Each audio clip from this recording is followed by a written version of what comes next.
So our next project is going to be an Escher abstraction design, and this is going to be a shaded drawing that incorporates multiple types of things we've learned throughout high school and junior high.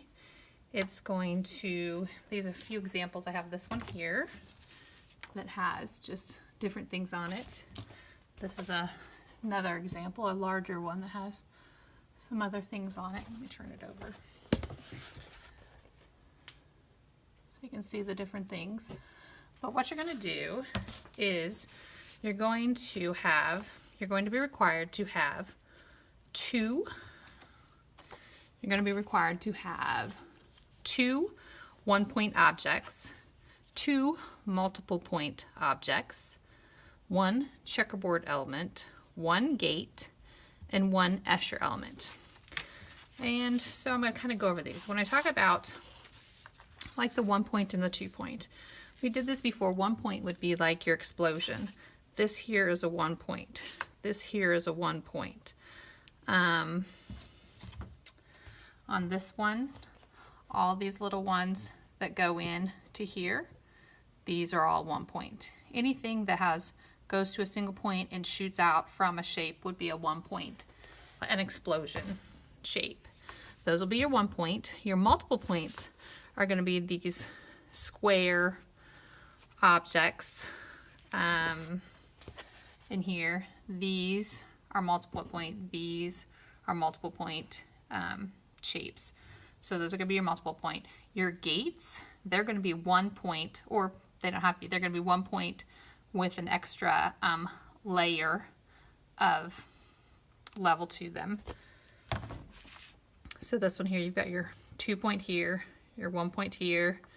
You've got, here's your gate element. Your checkerboard is just going to be somewhere, and you can do it a couple different ways. This one has a checkerboard that leads into, this is kind of like an Escher element, but your checkerboard's here.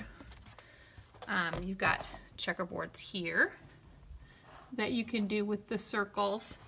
You can also do checkerboards here, and all those are is basically you find a shape, you have something, and to have it give that illusion, you just offset it a little bit. Each time you do a shape within it, you offset it with your checkerboard to kind of make it look like it's kind of changed where the perspective is a little bit.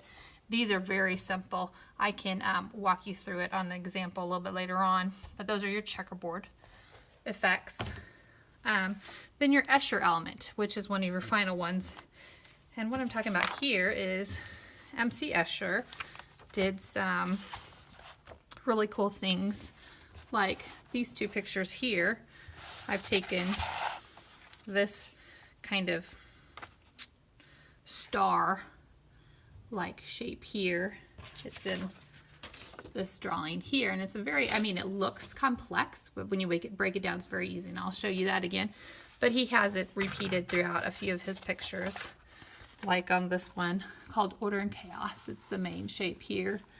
This one with the animals, he's got the star, and he's kind of got these doorways that work out with these animals. He has a lot of doorways, which could be, again, your Escher element. Like this has a doorway that the checkerboard goes in through. I kind of think of these as doorways, kind of where they break through into it. You could have something, you know, like this, or this is very Escher. So you kind of have to look through his book, and I've got plenty of books in here. You also have, he has like the floating balls with the shadowing. He has the ribbon that you can work off of. So you've got different options that you have with Escher that you can use. You can go through the book and kind of find that for that element of the thing. And then you're basically, the other thing we're focusing on is shading with a full range of value. So you're going to have lights and darks throughout. And it doesn't have to. Like we've done in the past where we've had realism where it followed like specifics of a picture. This one, you're you're open to interpretation. As long as you have those lights and darks, you can choose where you put them. You can have like something where the light source goes, the light to dark, but you have that final say where it belongs. You can have it where it looks like it's haloed. It can be an opposite, like this one has dark to light, or this one goes light here and then dark to light as it goes out. So you make those decisions for the value. So it's kind of different from what we've done in the past. So your media options, I'm going to kind of go through them. You're going to have some choices. Now, I've kind of gone over some things. You get the choice of water-soluble pencil, which is something you've never used before, which is basically a pencil that you can draw with and it breaks down into watercolor. And I have that in the pencil. All this is done with a water-soluble pencil. So what's nice about it is you can get a solid color, which is sometimes harder to do when you're shading with shading pencils because you have to shade the same consistency throughout, whereas this one you can paint it on, which is nice. Or you can use, again, you can just use your shading pencil. So you have both those options, or you can use a mixture of both. Now, I've kind of messed around with some of these, kind of show you the differences. This is watercolor paper, so if you're going to use the water-soluble pencils, you will need to use the watercolor paper. But this is just watercolor paper with a plain shading pencil. So with the shading pencil, you're going to be able to do the darker colors. This is with a watercolor pencil where you colored on and then you paint it over. This is where you can do, there's a couple ways you can do it. With water-soluble pencils, you can do it one way. There are a couple ways. I'm going to focus in. One way is to color it just like you would shading.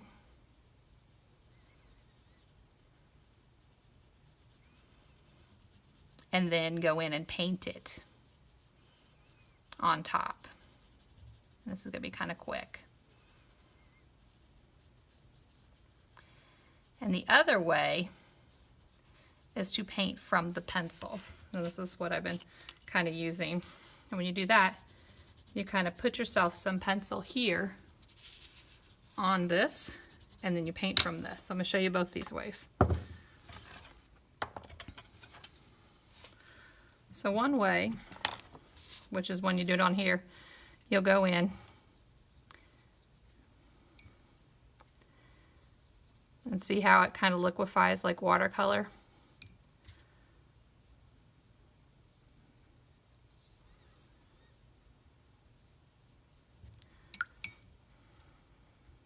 So that's your first way. And your second way is to pull it. Get your paint here and come in and paint it. And then go in and build up in layers.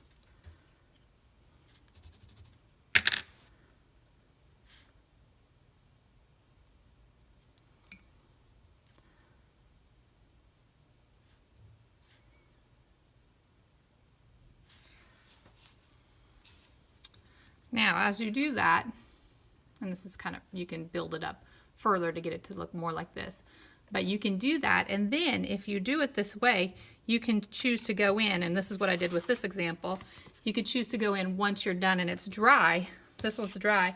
You could choose to go in then and take a shading pencil and go in on top and get your dark shading on top of that.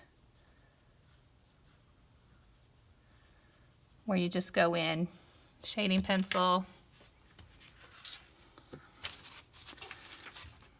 and a blending stump.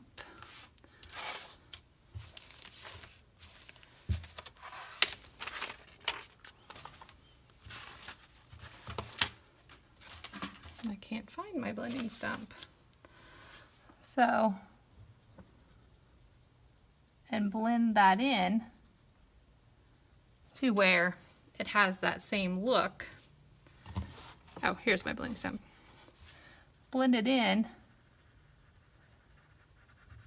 to where you get that nice dark edge on top. So you can use a mixture of the two if you want. So you have those options to do like a layer. Like this one is all done in water-soluble pencil. So I could go back in now and do, like if I wanted an edge to stand out as being darker, oops, that's the wrong pencil. I could go back in with a regular pencil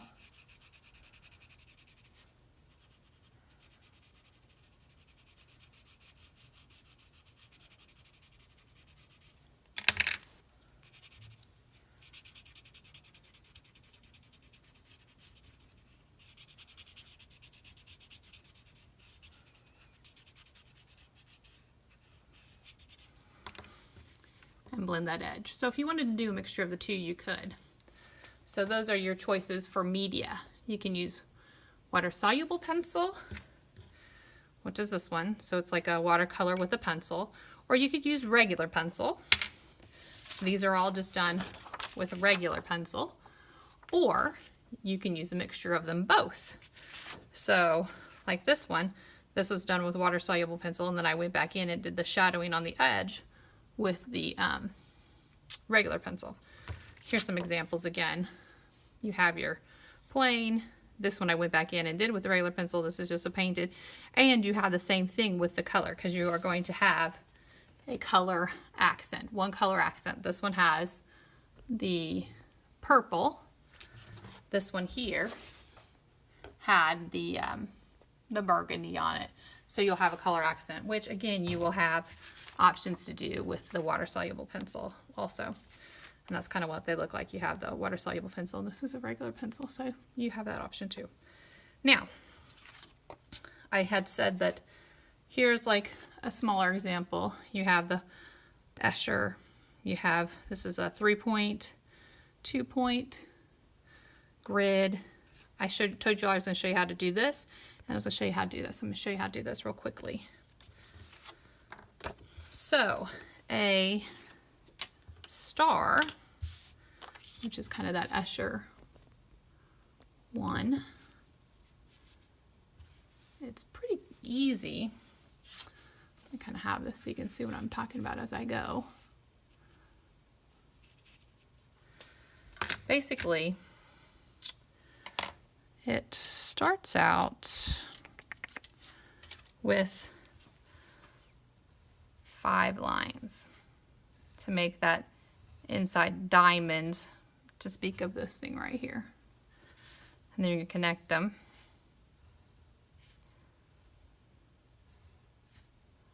Kind of a chevron shape. Then, out of each one of those, you do a triangle.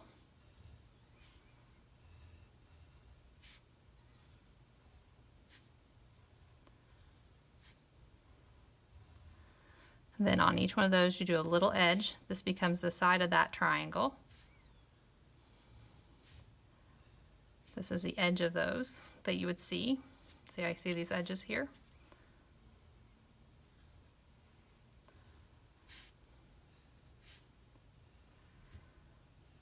And then you'd see these back tips that are like the star behind it.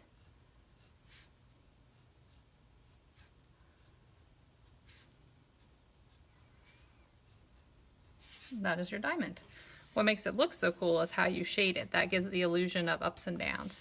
If you like the little pockets there, you just put another triangle inside the little diamond. So that's that. Now the other one, the circle with a grid. You do a regular circle. Break it into quarters, then you just round it.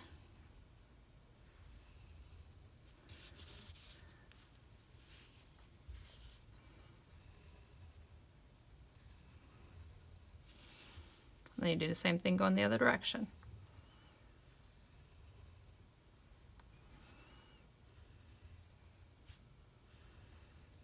And then you just do a checkerboard on the inside And then to make it look round, you would shadow around the edge and get lighter as you go to the inside. Very similar to this here. See how it has that and then shadows on the inside? So, and for more of these Escher ones, like this one, there is a site on YouTube. The channel is My Drawing Tutorial, and it has a whole bunch of good impossible shapes that you can use. There's like the Mobius strip. There's just a whole bunch of really diamonds, squares, rectangles. They're all very similar to this that you can go and look for how-tos. You will be getting a how-to that shows you perspective, how to do 2 points, how to do multiple points,